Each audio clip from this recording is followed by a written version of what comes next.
I recently asked my friend, who, by the way, is 104 years old, Marge, what's the best part about being your age? Her reply, no peer pressure. Peer pressure. We've all experienced it, and some of us were swayed by it.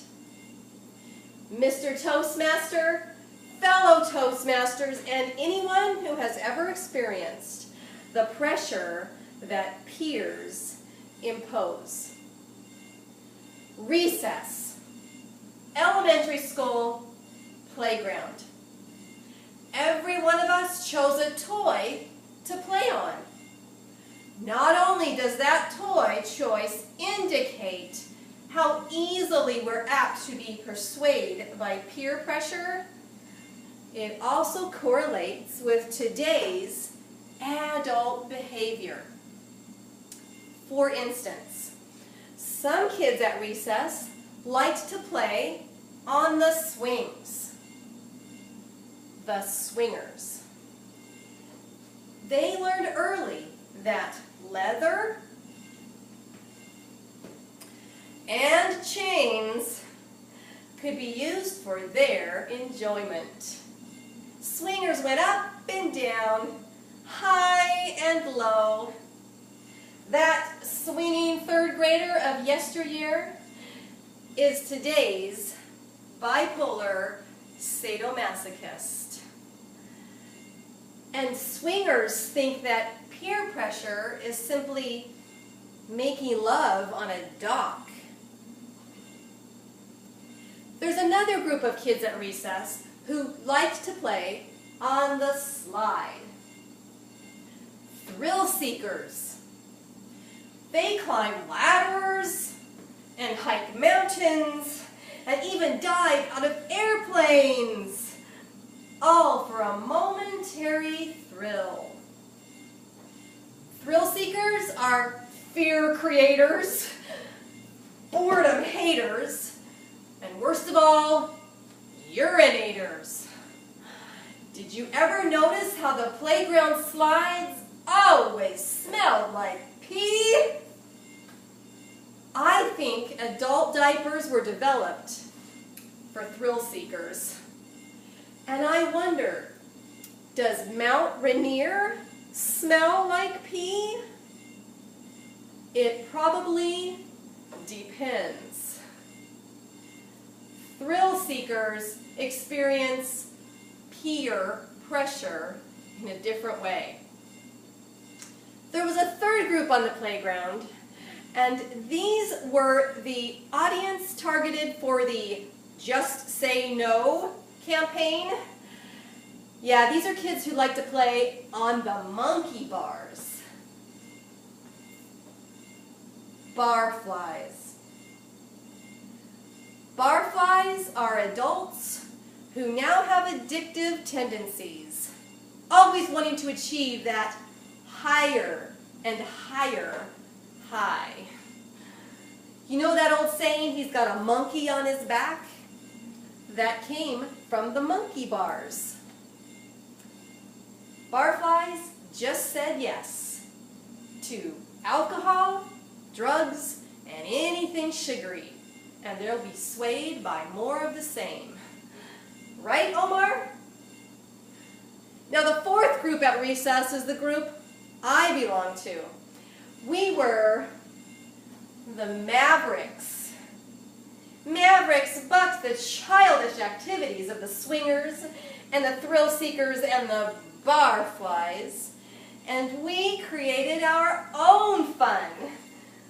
Today, adult Mavericks are beautiful and intelligent people. But at recess, my friends Debbie and Shelley and I were all Mavericks. So you can imagine that we played show ponies with colorful ribbons in our hair and pride in our pedigrees. We would stand in line to be judged for our conformation qualities. Not only would the judge check our hooves and our gait, But he would also check our teeth.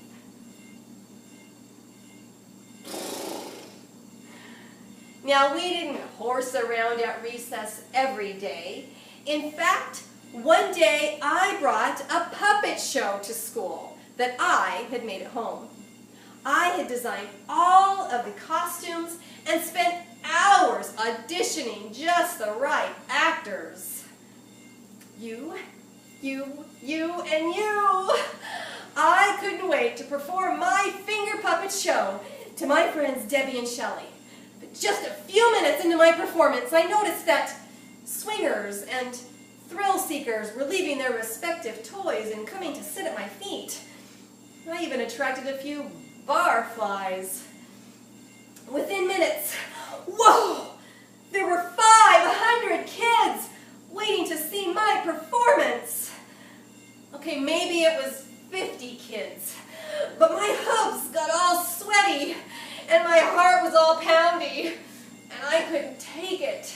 So the actors went on strike and I galloped away.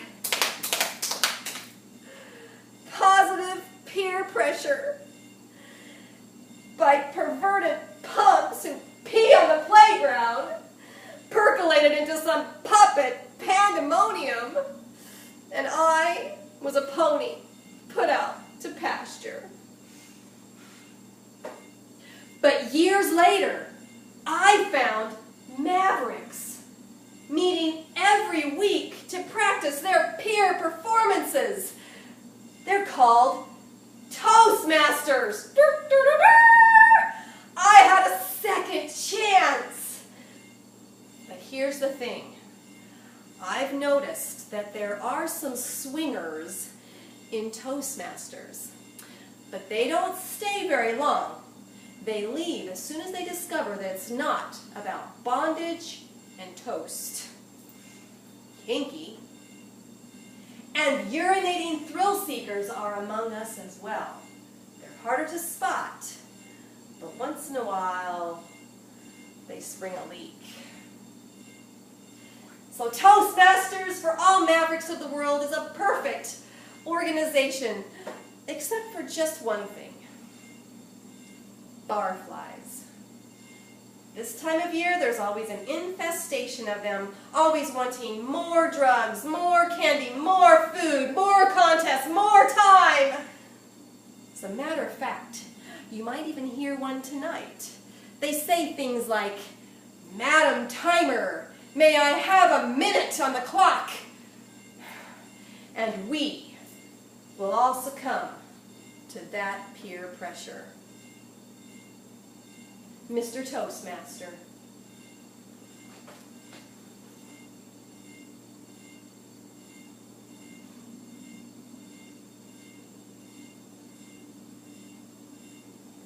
What's the deal? Gosh dang it, did it really stop working?